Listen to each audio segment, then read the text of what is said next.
ሰበር አሁን የገባም የትራምፕ አስተዳደር በ75 ሀገራት ላይ የጣለው የቪዛ እገዳ ቤተሰቦችን እየበታተነ ነው በሚል በፍርድ ቤት ተከሰሰ። መረጃው ትኩስ ነው፣ እንደሚከተለው አቀርብላችኋለሁ ዝርዝሩን። የፕሬዝዳንት ዶናልድ ትራምፕ አስተዳደር በ75 ሀገራት ዜጎች ላይ ተግባራዊ ያደረገው ጠራርጎ የማገድ ወይም ስዊፒንግ ባን ፖሊሲ ቤተሰቦችን እየበተነና በህጋዊ መንገድ ስደተኞችን የማገናኘት ሂደትን እያሰናከለ መሆኑን በመጥቀስ በኒውዮርክ ማንሃተን ፌዴራል ፍርድ ቤት ክስ ተመሰረተ። ክሱ የቀረበው በውጭ ጉዳይ ሚኒስትሩ ማርኮ ሩቢዮና በውጭ ጉዳይ መስሪያ ቤቱ ላይ ነው። ባለፈው ጃንዋሪ 21 ተግባራዊ የሆነው ይህ ፖሊሲ የተወሰኑ ሀገራት ዜጎች ወደ አሜሪካ ከገቡ በኋላ በመንግስት ድጎማ ወይም ዌልፌር ላይ ጥገኛ ይሆናሉ በሚል የተሳሳተ መነሻ ላይ የተመሰረተ መሆኑን ክሱ ሞግቷል። በክሱ ላይ የተካተቱትን ዋና ዋና ጉዳዮች ስንመለከት ፖሊሲው ከግማሽ በላይ የሚሆኑ የወደፊት ስደተኞችን የሚከለክልና 10 ዓመታት ያስቆጠረውን የኢሚግሬሽን ሕግ የሚጻረር መሆኑን ተገልጿል።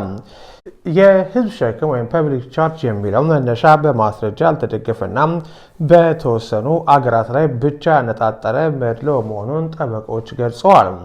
ክሱ ፖሊሲው በግለሰቦች ላይ እየደረሰ ያለውን ጉዳት በሚከተሉት ምሳሌዎችም አቅርቧል።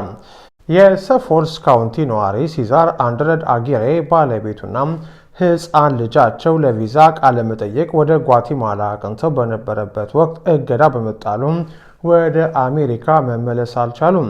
ህፃናት ልዩ የሕክምና ክትትል የሚያስፈልጋት ቢሆንም በጓቲማላ አስፈላጊውን ሕክምና ማግኘት ባለመቻሏ ጤናዋ አደጋ ላይ መውደቁ ተገልጿል። የ80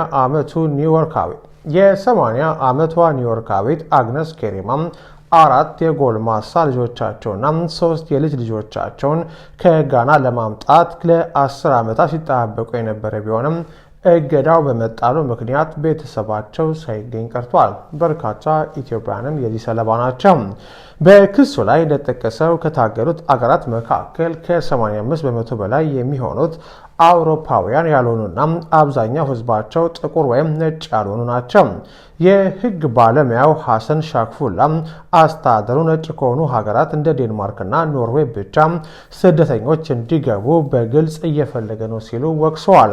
ምንም እንኳን የትራምፕ አስተዳደር ስደተኞች በግብር ከፋዩ ህዝብ ላይ ሸክም ይሆናሉ ቢልም አብዛኛዎቹ የቪዛ አመልካቾች ወደ አሜሪካ በገቡ በመጀመሪያዎቹ 5 ዓመታት ለማንኛውም አይነት የመንግስት ድጎማ ብቁ እንዳልሆኑም በህግ የታወቀ ነው።